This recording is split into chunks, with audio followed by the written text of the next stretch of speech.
I'm a 25-year-old guy, and my wife is 27. We've been together for 8.5 years.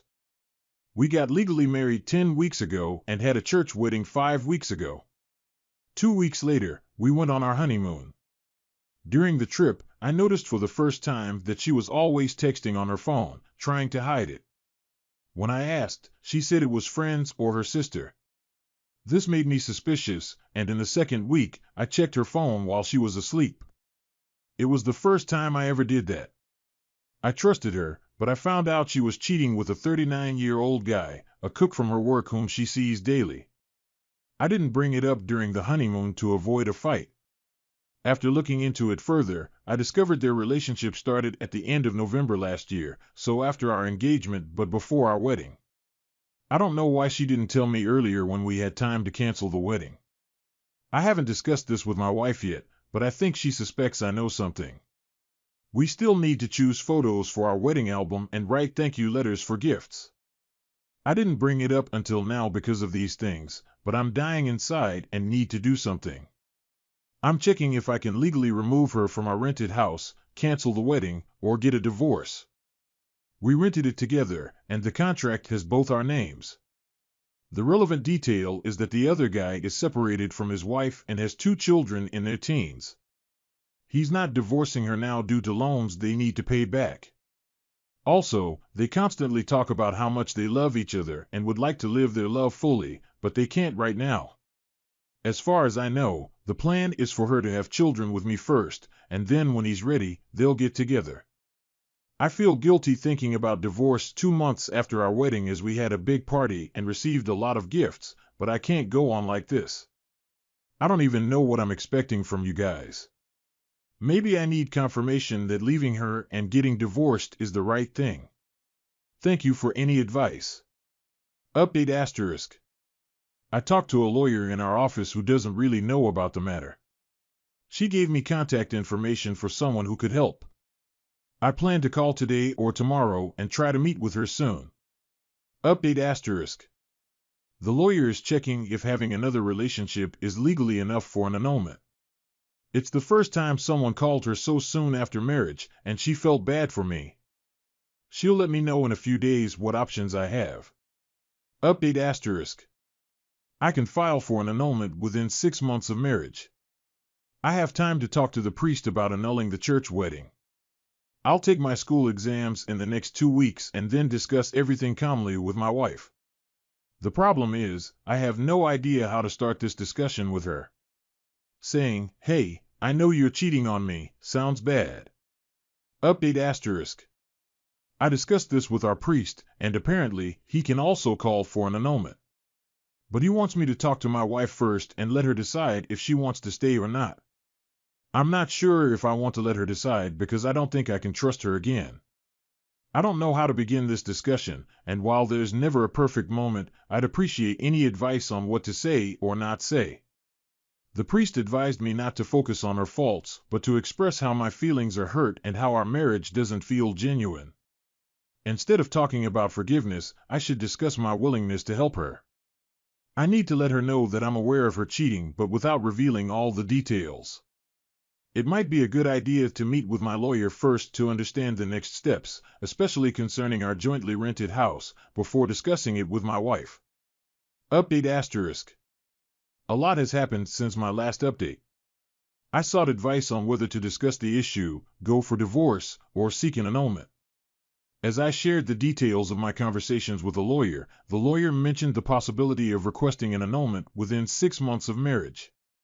However, since cheating isn't explicitly mentioned in the law as grounds for an annulment, a 100% success guarantee isn't assured.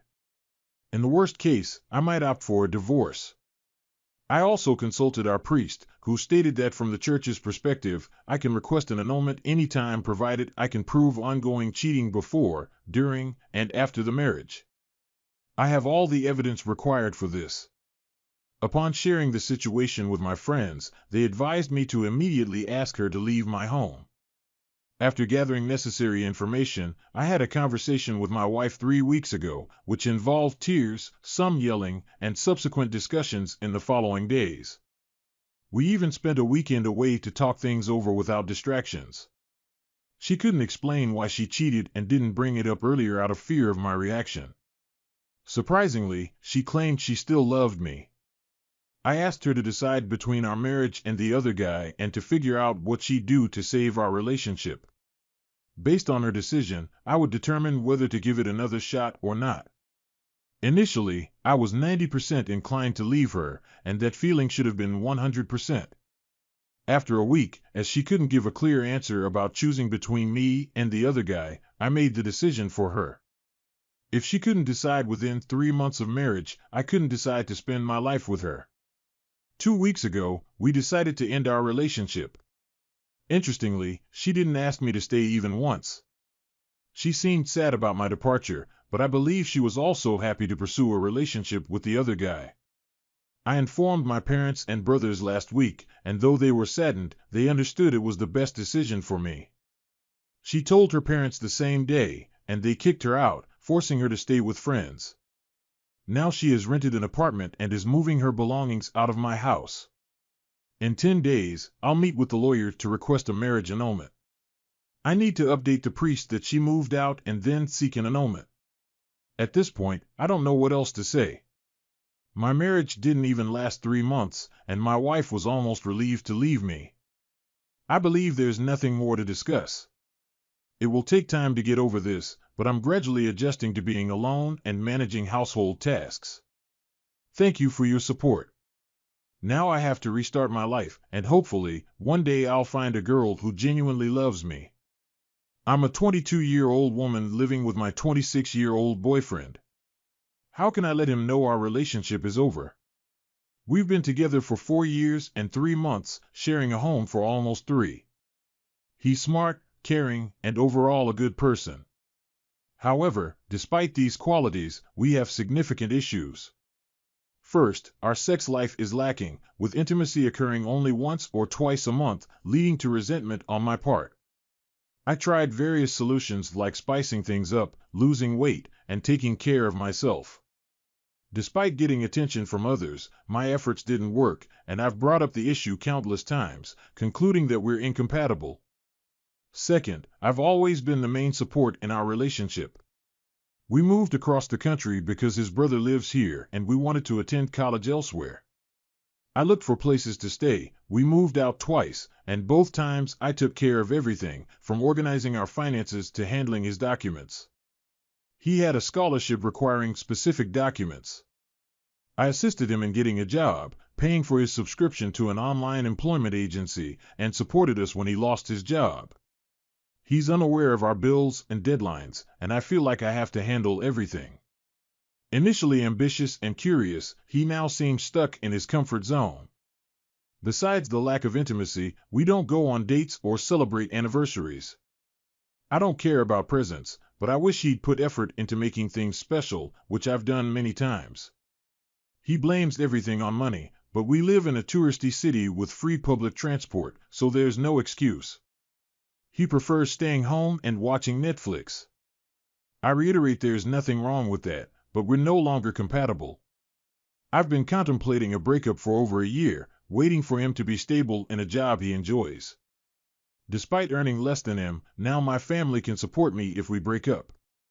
He is my primary concern. In his eyes, our relationship is perfect and happy, but I'm miserable. How do I tell him it's over? I've been trying to distance myself, but he doesn't seem to understand. Update*.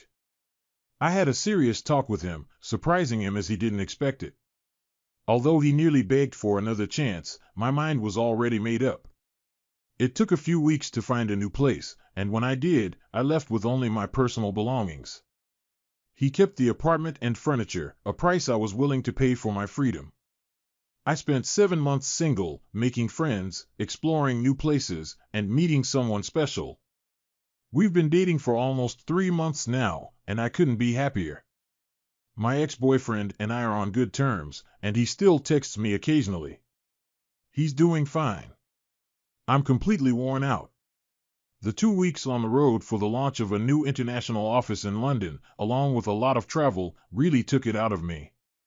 The toughest part was being away from my girls, and the 16-hour drive home was incredibly tough, even in first class. I hate being separated from my family, that's always been the case. However, the lifestyle I've provided for my family makes work challenging because of high demand. My energy company has expanded to 12 countries. 5 years ago, I bought out my partner Roger. These past 5 years have been tough but valuable. Now, with a new president in charge, I'm ready to step back and enjoy the success. While I'll remain CEO and owner, I plan to share the good news with my girls once I get home. I'm excited about having more time with my family and friends and returning to a normal routine. Don't get me wrong, I love the growth of my company, but deep down, my goal has always been to spend more time watching my girls grow up and being with my wife. I'm happy to have the chance to step back and enjoy the results of my hard work. At the age of 45, my life has been stressful, but it's always been filled with love and warmth. I wouldn't change a thing, and I'm looking forward to the next chapter of my life with my family. 30 minutes from home, as my driver navigated through traffic jams, I sat in the back seat of the limo, relaxing and sipping a second glass of bourbon poured from the sidebar after leaving the airport. Approaching the circular driveway, the house seemed quiet, but experience told me that in a few minutes, the girls would greet their daddy, and my wife would welcome me with a warm kiss, promising a wonderful night in her arms. To my horror, I walked into an empty house. The only sound was the driver placing my bags in the lobby. I called out to them, but there was no response. It was strange, the girls were always home when I returned. Hoping everything was fine, I noticed an envelope with my name written in my wife Zoe's wonderful handwriting. Jonathan, my love. What an incredible journey we've had as husband and wife. I've cherished every minute of the last 16 years and look forward to the next 50 together. You're my whole world, and I can't live without you. Despite missing you, I've waited to express my gratitude and share something important. The other reason is something I feel a need to share. This is something that has been bothering me for the last 6 months. This is something I never expected, and unfortunately, it has become an important part of my life. Everything you've just read is true, and I speak every word from the bottom of my heart. So what I'm about to tell you is the hardest thing I've ever done. No matter how much I love you and will never stop loving you, I have to confess something. I pray that you will understand and not be disappointed in me and not leave me because of this. I've had a man for the last 6 months. I don't have any feelings or love for this man, but we have a bad relationship. The reason I'm telling you this now is because of respect and a deep sense of guilt. I can't live with this guilt anymore, and I need you to know that I've been unfaithful. You'll never understand it, but I don't feel love for him, just an attraction that I can't explain. He does things to me that I can't put into words, and no matter how hard I try, I can't stop. He has become my drowsiness, and I need him in my life. Please believe that I have done my best to keep this a secret from you and not let it affect our lives. Nothing has changed between us since it started, but I understand that it can't end soon. So it's only fair that you find out all about it. No secrets, baby. I love and respect you too much to ever do that.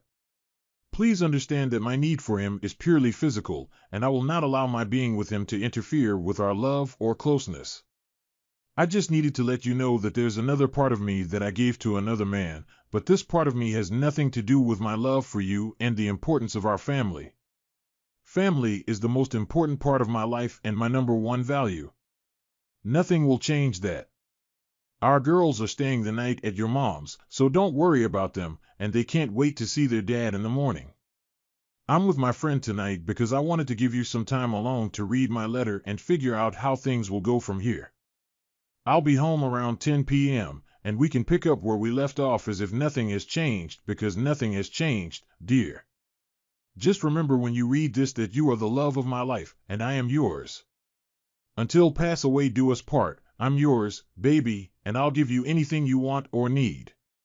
Thank you for being you and the best husband a girl can dream of. To love always and forever, your devoted wife, Zoe. After finishing the letter, I realized that the glass of bourbon I was drinking had now become part of the next wall. I didn't remember even throwing a glass, let alone throwing it with such force that a few shards actually stuck into the wall. The ability to make quick decisions is what led me to success in business, and now I was acting out of habit. I took out a piece of paper and wrote a reply letter, sealed the envelope on the front of which her name was clearly written, and put it on the table next to the envelope that was addressed to me. I put her letter in my pocket, took some luggage, and went up to the girls' room to pack clothes for a few days as we had a short trip ahead of us. In the car, I called my supervisor and told him to prepare a corporate plane for a trip to San Francisco, where I was going to stay for the near future with my girls. At 6:30 that evening, I was driving to my parents' house to pick up my girls. I keep extra clothes and everything I need for a long stay in a corporate apartment near my California office. When I arrived at my parents' place, the girls ran out with big smiles and gave me a bunch of kisses. They were happy to see me, and it felt like my first real smile since coming home. "Dad's back. We missed you, Daddy. We thought we wouldn't see you until tomorrow. Mom said you wouldn't be back until then. She was supposed to meet her friend Jamie tonight, and we came to see Grandma and Grandpa."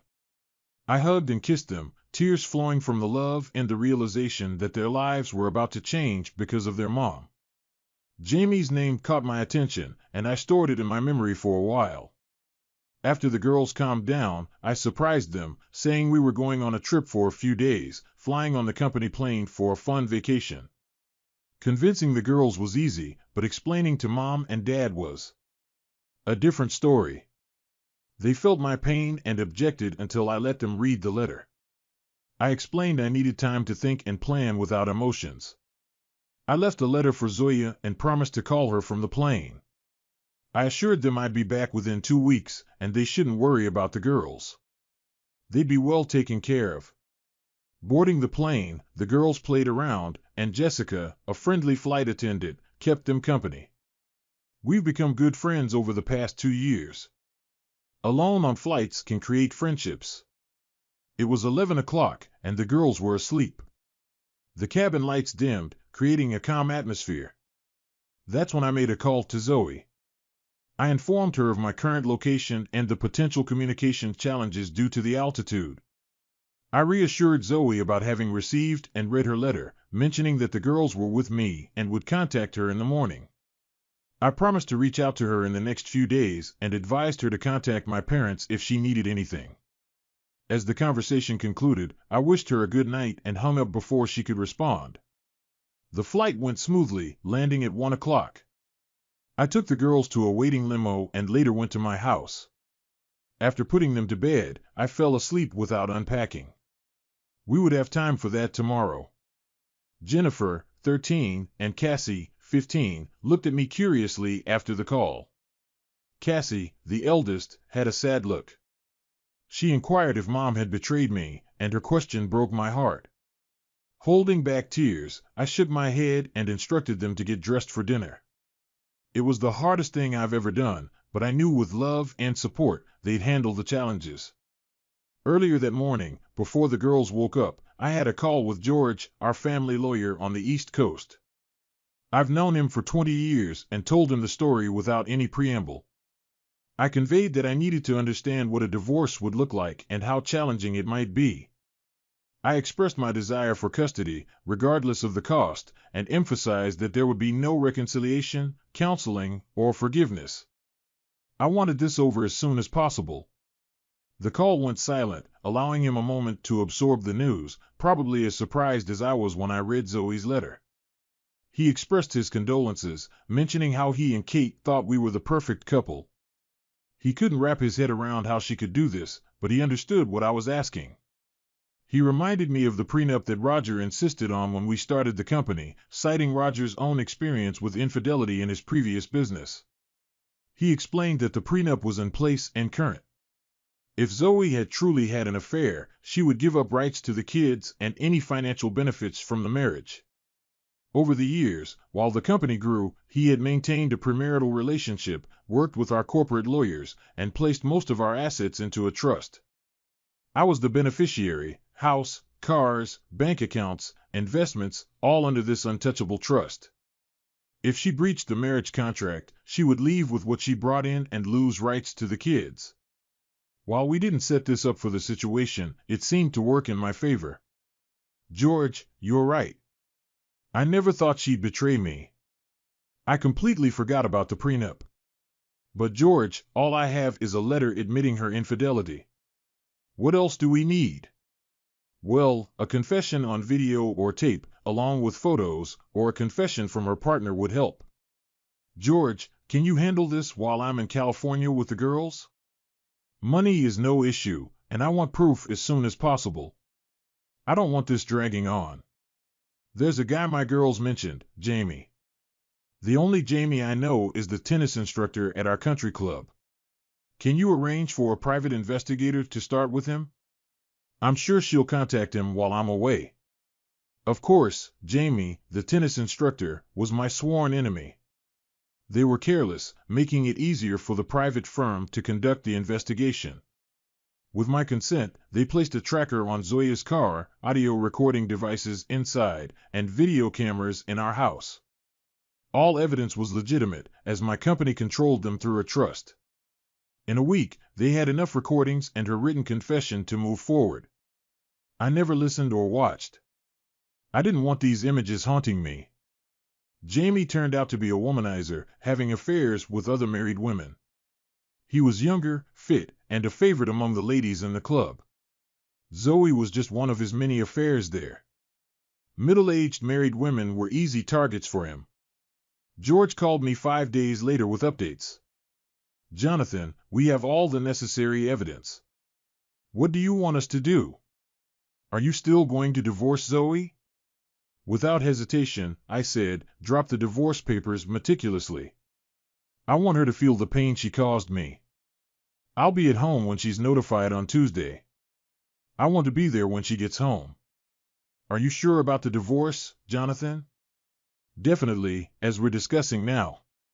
But I need to think about the girls and talk to her before signing the papers. It's tough, George, and I hope you never experience this. I love her, but I can't forgive what she did. Whatever you decide, I'm here to help, Jonathan. Stay in touch, and we'll keep you updated once she's notified. We got home on Tuesday morning around 9 a.m., and the girls were happy to be back.